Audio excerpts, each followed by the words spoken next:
Saya pernah tanya ke Le Bagong, kenapa Le Bagong tidak memperluas angkringannya atau membeli kendaraan baru. Saya bertanya seperti itu karena aslinya Le Bagong ini bukan orang yang susah-susah amat. Cuma memang secara penampilan sering sekali Le Bagong ketangkap Satpol PP karena dikira gelandangan. Istrinya pun tidak sekali dua kali menebus Le Bagong yang salah tangkap dan sudah sering memarahinya dan bilang kalau Le Bagong harus stop pakai baju partai robek-robek. Tapi Le Bagong berdalih kalau dia tidak akan berubah, mau sebanyak apapun uang di dunia. Kalau nanti dia tiba-tiba kaya, Le Bagong menjawab, dia akan tetap rendah hati, rajin menabung dan tidak sombong. Kalau istri baru gimana, Le? Celetuk saya. Le Bagong pun dengan gagah mengacungkan 3 buah jarinya, yang berarti Le Bagong adalah primata pemberani. Seorang pria yang tidak takut mengakui keinginannya untuk punya 3 istri baru di depan istrinya, yang sedang memegang teflon panas bekas goreng telur.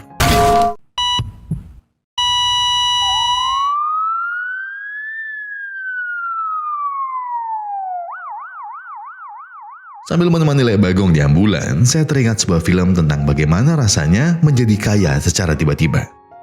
Jadi, begini ceritanya.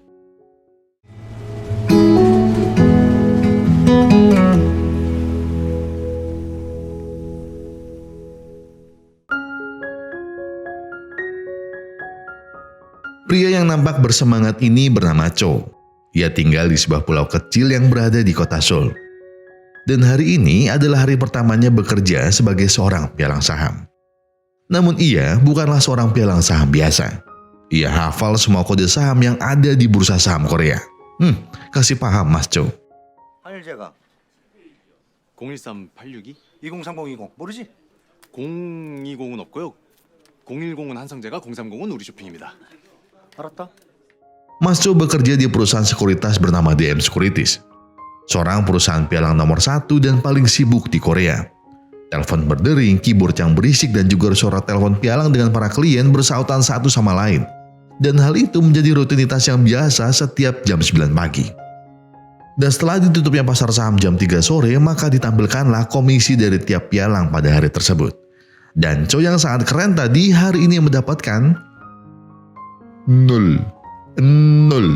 Ya, mas-mas keren yang hafal semua kode saham ini tidak sekeren performanya ketika bekerja sebagai seorang pialang. Dia sama sekali tidak melakukan transaksi seharian.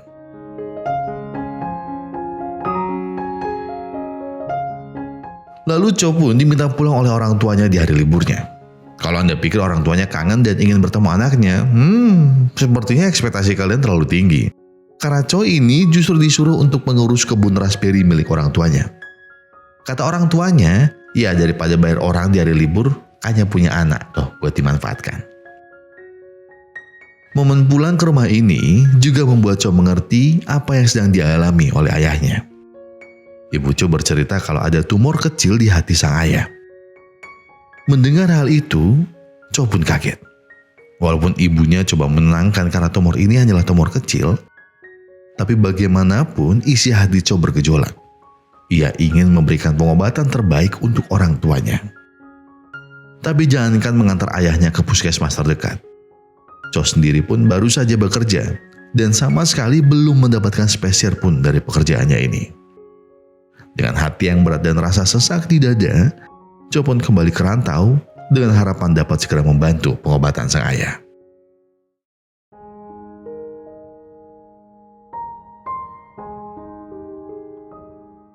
Pada suatu malam, Cho diajak nongkrong bersama kepala divisinya dan bertemu dengan kliennya yang seorang manajer investasi. Di sanalah Cho diminta untuk mencatat setiap kalimat dari klien. Cho yang seorang pengingat handal itu ternyata kemampuannya tidak dapat diterapkan pada pekerjaan ini. Iya, Mas Cho ini suka menghafal informasi yang kurang berguna. Kayak saya ya. Karena hal tersebut, akhirnya Cho mencatat dan mencoba merekam apa yang kliennya katakan. Tapi kemudian 브로커는 고객님의 모든 말씀을 기억해야 한다.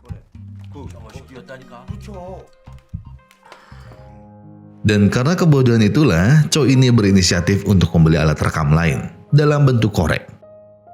Tapi yang namanya juga selama kerja belum dapat klien sama sekali ya, jadi ya Ya daripada kerja nggak kelar, cicil aja lah. 타도 되네. 이거 3개월로 된 거예요? 아니요, 일시불이요. 그래서 3개월 해주세요. Ya tapi ya lumayan berguna. Karena korek inilah ia akhirnya dapat menggunakannya untuk merekam pembicaraannya dari senior-senior di pekerjaan. Dan juga ia mencatatnya ketika malam hari di kos-kosan. Dan itu menjadikannya cara untuk mengenali seniornya lebih dekat. Hari demi hari berlalu. Bulan pun berganti bulan lainnya. Dan pada siang yang cerah, inilah momen yang Cho tunggu. Cho akhirnya mendapat telepon dari seorang klien yang ingin membeli saham bernama Murib Elektronik sebesar $20.000. Tapi dia langsung matikan telepon begitu saja. Ia yang awalnya senang berubah menjadi bingung, lalu berlari menuju ruangan IT yang meminta rekaman telepon barusan. Namun setelah ia dengarkan 5 kali, Cho tetap tidak mengerti apa yang kliennya maksud. Itu beli atau jual. Karena merasa gengsi dan juga malu untuk bertanya, akhirnya ia melakukan analisanya sendiri. Dan akhirnya memilih opsi beli pada saham tersebut. Tapi 네, 감사합니다. 야, 이 동명진권 미친 영업. 비용신 새끼야. 내가 팔렸지 어제 살았어? 브로커란 새끼가 매도하고 매수도 구분 못하냐 이 새끼는 진짜. 내 돈 어떡할 거야? 어? sudah dimarahi klien, kini ia harus dimarahi habis-habisan oleh atasan dan juga rekan timnya. Karena kerugian $20.000 ini harus ditanggung oleh Cho dan anggota tim lainnya. Seraya meratapi karirnya yang datar-datar saja dan tidak ada kemajuan sama sekali, ia kembali disadarkan bahwa hari ini komisi yang ia dapatkan masih sama dengan hari pertamanya bekerja, yaitu 0. Tapi ini adalah bulan ke-10-nya ia bekerja. Cho merasa sudah mengerahkan segala kemampuannya di bidang ini.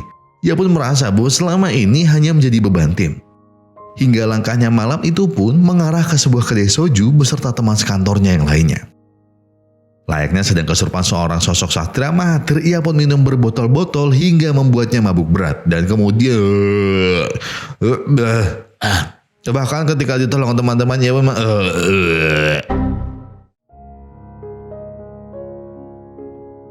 temannya yang bernama Yo ini merasa Cho membutuhkan sentuhan terapis Anjani agar lebih rileks dan lebih fresh.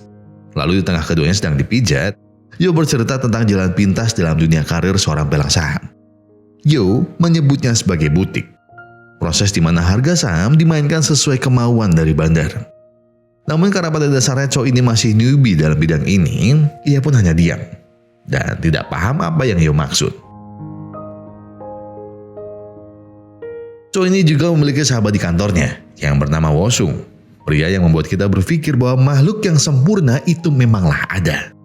Ia tampan, berbadan tegap, pintar dalam olahraga, bermulut manis, memiliki pesona, sukses dalam pekerjaannya, dan orang tuanya memiliki perusahaan dengan namanya Wosung Internasional. Pada malam itu, Wosung bercerita tentang sisi gelap dalam dunia pialang saham. Namun karena masih anak baru, Cho mencoba untuk tidak terlalu menghiraukan apa yang sahabatnya katakan. Esok paginya, Wosung mengajak Cho untuk kopi pagi di warkop dekat kantornya. Karena sudah merasa buntu dengan pekerjaan yang tak menghasilkan apa-apa baginya ini, akhirnya Cho bertanya tentang butik pada sahabatnya. Setelah Wosung menjawab arti butik ini, Cho nampaknya mulai tertarik untuk mengambil jalan pintas tersebut. Kemudian datanglah Cho ini ke apartemen Yo untuk menanyakan semua hal yang berkaitan dengan butik. Diceritakanlah semuanya oleh Yo. Mulai dari yang diberikan komisi ratusan ribu dolar, kehidupan yang mewah, serta tata cara menjalani proses butik ini. Yo sangat mengetahui hal ini karena ia adalah salah satu mantan anggota dalam praktek ini.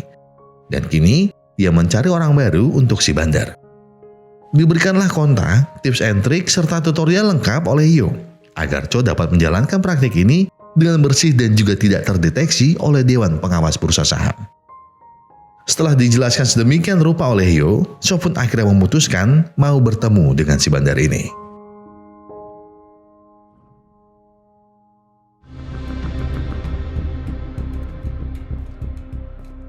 조유련 씨, Tanpa Fafifu was-was, bandar satu ini menceritakan semua perintah yang harus Cho lakukan esok hari ketika pasar saham telah dibuka. Ia harus melakukan transaksi senilai $50 juta atau setara dengan 810 miliar. Dan itu harus sesuai dengan perintah sang bandar. Dan untuk komunikasi antara Cho dan bandar, Cho diberi sebuah HP Motorola antena jadul agar tidak mudah dilacak oleh Dewan Pengawas Bursa Saham. Dan dengan hanya bermodalkan HP kentang tersebut, Cho bisa langsung menghasilkan lebih dari 8 miliar rupiah dengan satu kali transaksi yang diminta oleh sang bandar. Si bandar juga menjelaskan bahwa kerahasiaan juga menjadi kunci dari bisnis ilegal ini. Maka selain bandar itu sendiri, tidak ada orang lain di bisnis tersebut yang mengetahui nama dari Cho, di mana alamatnya dan juga tempat Cho bekerja. Bahkan setiap selesai satu transaksi, sang bandar juga meminta agar membuang HP-nya di sungai agar bukti komunikasi antara mereka tidak mudah untuk Dewan Pengawas selidiki. Maka dari itu tidak usah panik, karena keamanan dirinya dijamin oleh si bandar.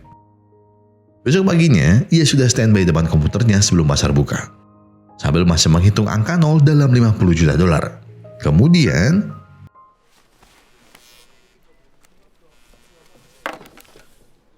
그중에 8,000개를 잡아라.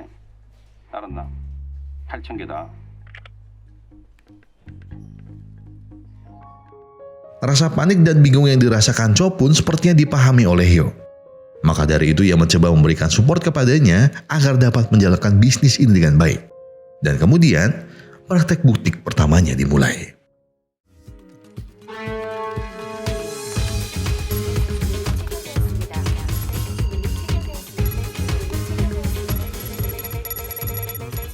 매수 주문이 체결되었습니다.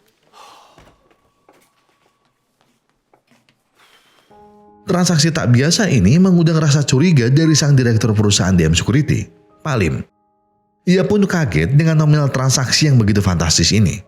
Dan ia ingin mendengar rekaman telepon dari si klien kepada Cho. Tapi karena pembicaraan klien dan Cho tidak melalui telepon kantor dan hanya menggunakan HP kentang yang diberikan oleh sang bandar, Pak Lim pun... 안녕하십니까?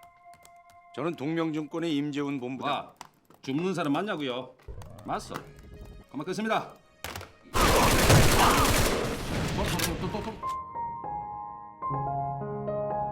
Dan ketika pasar saham telah ditutup pada pukul 3 sore, Cho pun kaget. Karena ia dilihat oleh banyak orang di kantornya. Hingga ucapan rekan kantor sebelahnya mengatakan selamat pun masih membuatnya bingung. Apa yang sebenarnya terjadi? Hingga bosok pun datang ke mejanya dan menunjukkan ke sebuah monitor yang menunjukkan bahwa Cho menjadi peraih komisi tertinggi pada hari ini. Dan nilai komisinya sebesar 52 juta won atau sekitar 600 juta rupiah. Melihat hal tersebut, rekam timnya pun memberikan selamat atas apa yang Cho raih. Tak hanya komisi dari kantor, tentu dia mendapatkan komisi juga dari sang bandar yang bahkan melebihi angka yang diberikan.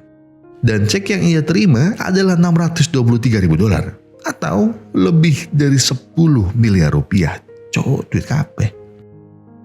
Sang bandar juga meminta Cho untuk membuka rekening di negara Bahamas agar kekayaannya tidak dapat Dewan Pengawas deteksi.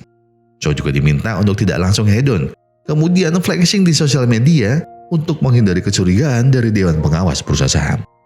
Malamnya, ia pun tertidur dengan senyum lebar karena merasa hidupnya saat ini telah bebas dari kesengsaraan dan juga kemiskinan.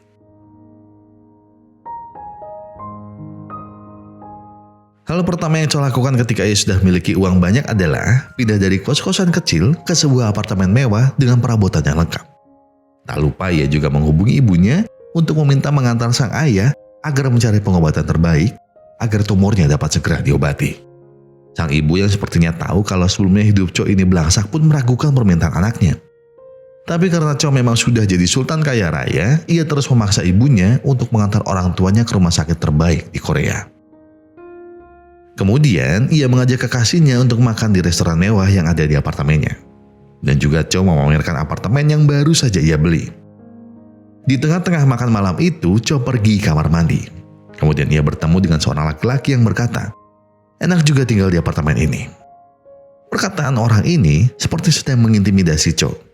Setelah pria ini mencuci tangannya dan kerat tisu kamar mandi habis, pria ini meminta tolong Cho mengambilkan sesuatu di kantong jasnya.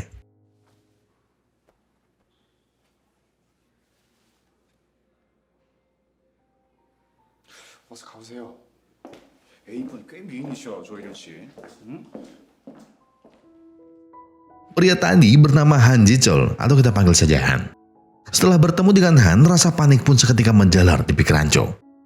Ia langsung menghubungi bandar untuk meminta bertemu. dan mereka pun bertemu di sebuah bioskop. Si Bandar berusaha menenangkan dan memberikan penjelasan bahwa sangat tidak mungkin bagi Han untuk menemukan di mana Chow bekerja dan menemukan keberadaannya. Si Bandar berharap Chow bisa lebih tenang dan tetap pada rencana untuk menjalankan rencana-rencana mereka berikutnya.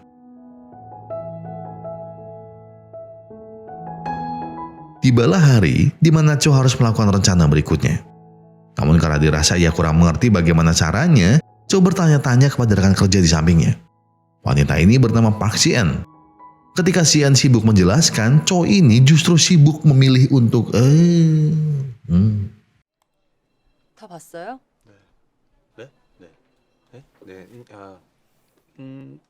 별거 아닌데요? 또 모르는 거 있으면 톡해요. perut jahat gitu.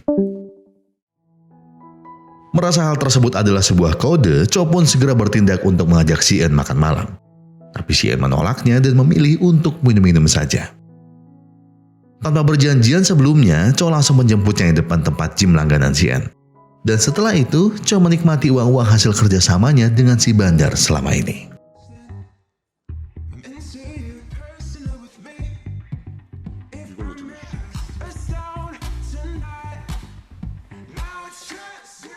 그래서 묵은 것들은 가끔 정리를 해줘야 한다. 그게 물건이든 사람이든 맞다. 모든 거래는 전문 트레이더를 통한 자동 주문 시스템으로 바뀌었다. 블루엔티오 46만 주 매수. 블루엔티오 46만 주 매수 확인.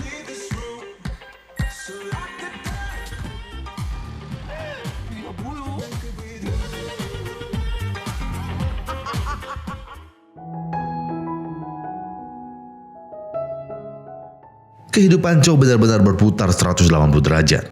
Mulai dari kekasih, gaya hidup, dan juga tempat hiburannya, kini semuanya berubah. Bahkan bagaimana bisa seorang staf kecil kini sudah memperkerjakan orang untuk stafnya sendiri juga. Tidak main-main memang Mas Chow ini. Pada sebuah malam setelah adu penalti antara Chow dengan Si-eun, telepon Chow berdering dengan penelpon yang tidak ia kenali. Dengan setengah terbangun, ia mengangkatnya. Dan ketika si penelpon bertanya apakah Chow mengenali Han, ia pun langsung mematikan telepon tersebut. Chow sebenarnya mulai merasa panik terhadap apa yang ia lakukan selama ini. Tapi karena saat ini ia hanya bisa mengikuti apa yang dikatakan oleh Bandar, ia pun mencoba tak menghiraukan telepon barusan. Paginya, ia diminta untuk bertemu si Bandar di sebuah stasiun. Ia pun tergesa-gesa berjalan ke lokasi tersebut. Di tengah jalan, ia bertemu dengan Woo-sung. Ia menanyakan beberapa hal terkait bagaimana bisa ia mengenal Han. Dan bagaimana juga hubungannya dengan Si-eun yang Woo-sung anggap bahwa Chow hanya sedang dimanfaatkan oleh Si-eun. Mendengar itu Chow marah besar, hingga mendorong Woo-sung ke tempat sampah dan kemudian melanjutkan perjalanannya lagi ke stasiun. Chow pun akhirnya bertemu dengan si Bandar. Dan misi berikutnya adalah penjualan kosong. Hal yang sangat ilegal dalam dunia perdagangan saham. Chow mulai ragu untuk menjalankan rencana ini. Setelah perdebatan di antara keduanya dan membuat Bandarnya sedikit kesal dengan Chow, akhirnya Chow pun menanyakan berapa banyak komisi untuk rencana kali ini. Bandar menjawab, total transaksinya adalah $20 juta atau 324 miliar rupiah. Mendengar itu, iman Chow mulai bergetar dan mempertimbangkan untuk ikut kembali pada rencana ini. Di tempat lainnya, kekasih baru Chow, Si-eun, sedang diintervensi oleh Han di tempat gymnya. Ia disodorkan beberapa bukti foto bahwa Si-eun banyak terlibat dalam kasus-kasus orang yang tersangkut praktek butik ini. Bahkan Han mengancam untuk memasukkan Si-eun ke dalam penjara jika ia tidak bisa diajak kooperatif untuk membongkar sindikat ini. Beberapa hari setelah itu, hujan turun di kota Seoul. Berisiknya air hujan sama dengan berisiknya kantor DM Securities yang itu. Proses transaksi penjualan kosong pun dimulai. Saat itu pula Si-eun memberikan informasi kepada Han bahwa proses transaksi sudah dimulai. Di tengah-tengah proses transaksi, staf dari Chow mencoba menyanggah apa yang Chow perintahkan. Terjadilah keributan besar di kantor itu. Tensi mulai memanas dan kemudian Pak Lim keluar dari ruangannya dan memanggil Chow untuk masuk ke ruangannya. Ketika Chow berada di dalam ruangan Pak Lim, Si-eun seketika segera duduk di kursi milik Chow untuk menyalin semua data yang ada di komputer Chow. Dan itu untuk dipindah ke flash disk yang sebelumnya sudah Han berikan. Setelah semuanya selesai dan Chow kembali ke mejanya, Cho memantau keuntungan yang berhasil dicapai dalam transaksi penjualan kosong ini. Ketika angkanya telah mencapai 20 juta dolar, ia mendapatkan sebuah telepon di HP kentangnya tersebut. Sebuah tawaran untuk membagi keuntungan menjadi 2 pun keluar dari percakapan itu. Rasa bingung dan juga curiga tampak jelas dari raut wajah Cho. Namun Cho mulai merasa ini tidak beres ketika suara dari telepon itu mengatakan bahwa ia sedang di lobi kantornya, bahkan mengetahui nama lengkap dari Cho. Karena seharusnya kliennya tidak tahu di mana dia bekerja dan siapa nama lengkapnya. Dan ternyata telepon tersebut adalah dari tim Han Ji-chol yang sudah menunggu di basement. Seketika itu juga, Cho keluar dari kantornya dan segera melarikan diri.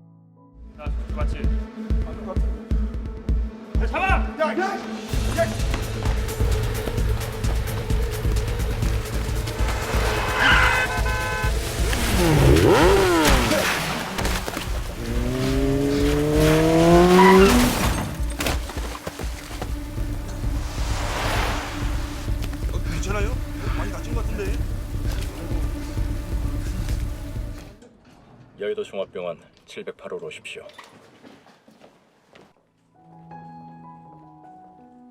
Setelah segala kepanikan yang baru saja terjadi, ia pun bertemu dengan si Bandar dan bertanya sebenarnya apa yang terjadi pada rencana ini.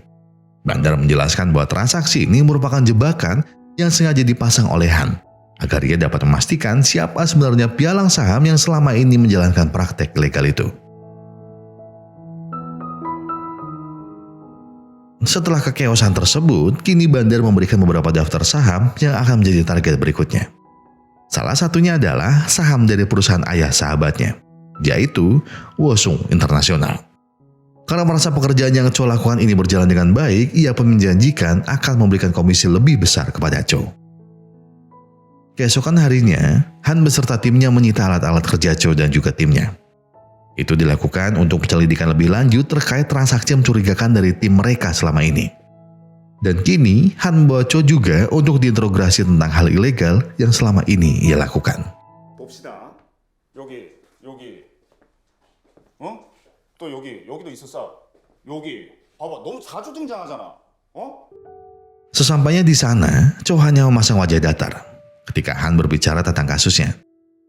Namun sepertinya perasaan Cho berubah ketika Han berkata bahwa informasi yang ia dapatkan berasal dari Sion, kekasih barunya. Cho tidak menyangka bahwa hal tersebut tega Sion lakukan kepadanya. Hingga malam, Cho masih berada di ruang interogasi. Setelah mengamati mapping yang tadi ditujukan oleh Han, Cho terdiam ketika melihat wajah sahabatnya juga ada di sana menjadi target selanjutnya dari si Bandar. Lalu, Cho pun membuat kesepakatan dengan Han untuk menyerahkan si Bandar kepada Han dan melepaskan Cho dari tersangka. Setelah kesepakatan tersebut, Cho pun menemui si Bandar dan ia bercerita tentang kesepakatan yang tadi ia setujui. Si Bandar yang memang sudah lama ada di bisnis gelap ini langsung menaruh curiga kepada Cho. Apakah Cho sudah membawa para polisi di luar untuk menangkapnya segera malam ini? Atau justru Cho dipasangi alat perekam di tubuhnya? Namun Cho justru melepas semua pakaian yang melekat di badannya dan membuktikan bahwa ia sama sekali tidak melakukan apa yang Bandar curigai. Setelah merasa yakin dengan itu semua, sang Bandar kembali membeberkan rencana selanjutnya. Dan juga menjadi rencana terakhir Cho, yaitu sebuah transaksi dengan angka 30 juta dolar atau hampir 500 miliar rupiah. Namun sepertinya Cho sendiri masih memiliki alternatif rencana lain. Ia menemui sahabatnya sehari sebelum proses transaksi yang Bandar telah rencanakan. Cho meminta maaf atas hal yang sebelumnya ia lakukan. Dan ia berkata segala rencana yang Bandarnya sampaikan untuk mempermainkan saham dari perusahaan keluarganya. Ia berniat untuk membeli seluruh saham dari Wosung International ketika bursa saham dibuka besok dengan menggunakan uangnya sendiri. Dan Cho tidak akan melakukan perintah apapun dari si Bandar di hari esok. Setelah segala rencana telah ditata sedemikian rupa, eksekusi pun dimulai. 우성무역 물량 나오는 대로 모조리 매수해 계속.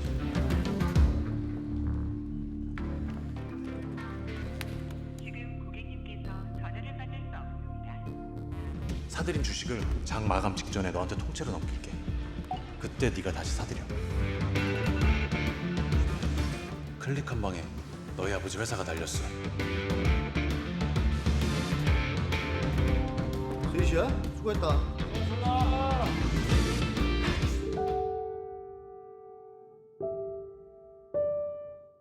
Misi yang Cho rencanakan akhirnya berhasil dan dapat menyelamatkan perusahaan sahabatnya agar dapat bertahan di bursa efek dan menghindarinya dari kebangkrutan. Malam harinya ketika ia masih di kantor, ia mendapatkan telepon yang Cho sudah paham itu dari siapa. Datanglah ia ke stasiun dan kembali bertemu dengan si Bandar. Rasa kesal dan marah nampak jelas dari raut wajah Bandar. Ia seakan tidak peduli dengan apa yang sudah menjadi alasan Cho tidak melaksanakan perintahnya. Bandar hanya meminta Cho harus bertanggung jawab dalam kasus ini. Tapi Cho ini merasa tidak takut dan menantang balik si Bandar untuk melenyapkannya saat ini juga. Namun namanya juga Bandar. Dengan segala pengalamannya di bisnis ini, ia hanya mendekati Cho dan melakukan gestur yang membuat Cho nampak ketakutan juga dibuatnya. Dan ketika dilihat dari isi dari jas yang Cho pakai, nampaklah sebuah alat yang digunakan agar percakapan mereka juga didengarkan oleh Han Ji Chol beserta timnya.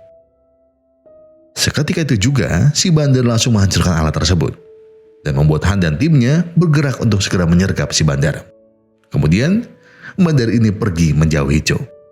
Tapi bukannya diam saja, Cho ini masih saja menantang Bandar untuk membunuhnya. Dan kemudian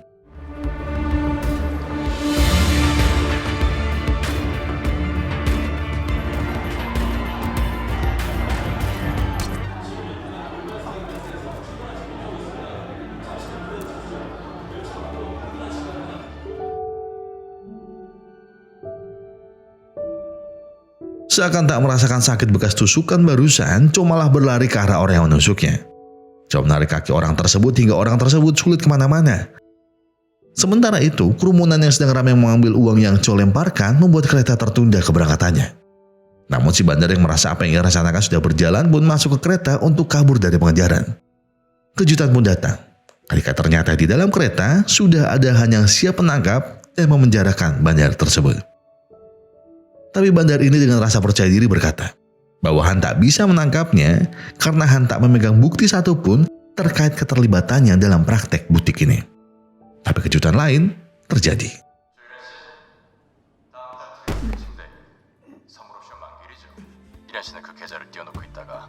(2년 동안 이 사람과 나눈 모든 대화입니다. 날짜별로 정리해놨으니까 거래 내역과 대조해보세요. 뭐해? 다 됐으면 이제 가자. 표딱지야. Bandar yang telah tertangkap ini justru datang menghampiri Cho untuk memberikan sapu tangan untuk menyeka bekas luka tusukannya dan berkata,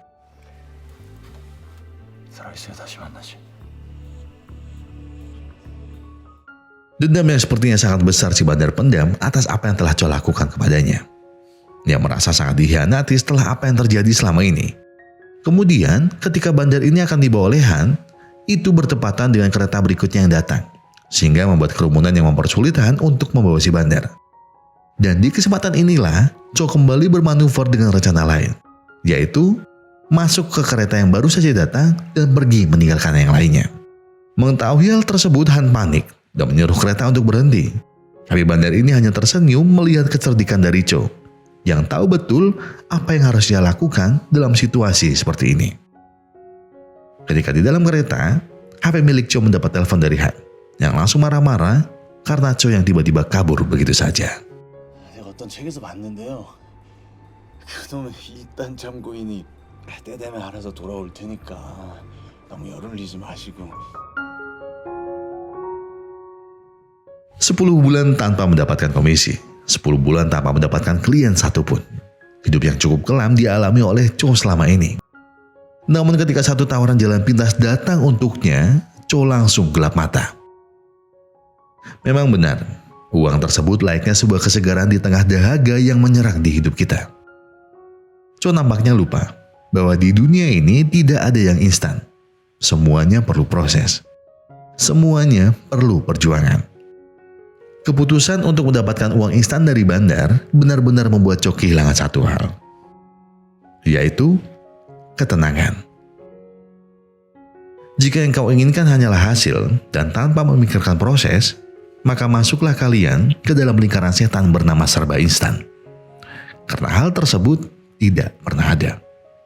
Karena segalanya butuh usaha, doa, dan juga sedikit keberuntungan. Kayak biasanya mas, matamu gue iki malas nulis sok dodol. Dok. Saya Gogon dan segenap tim Push Rank Epic Glory mengucapkan terima kasih buat yang sudah menonton video ini sampai habis. Terima kasih buat yang sudah like, terima kasih juga buat yang sudah mengeklik tombol thanks-nya. Pokoknya terima kasih buat semua yang telah kalian lakukan kepada channel ini. Karena apapun itu, sudah membantu channel ini untuk berkembang ke arah yang, ya harapan saya sih berkembang ke arah yang lebih baik. Oh iya jangan lupa, kalian juga bisa follow sosial media kami yang belum begitu aktif. Itu ada Instagram, itu ada TikTok, itu juga ada Facebook. Dan yang terbaru kita akan buat LinkedIn. Ya, karena kami butuh orang untuk mengurus sosial media. Tolong.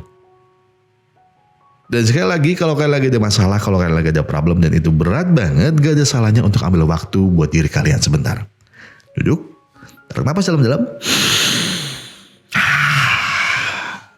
Tenggak kopinya, ambil koreknya dan sebatin aja dulu.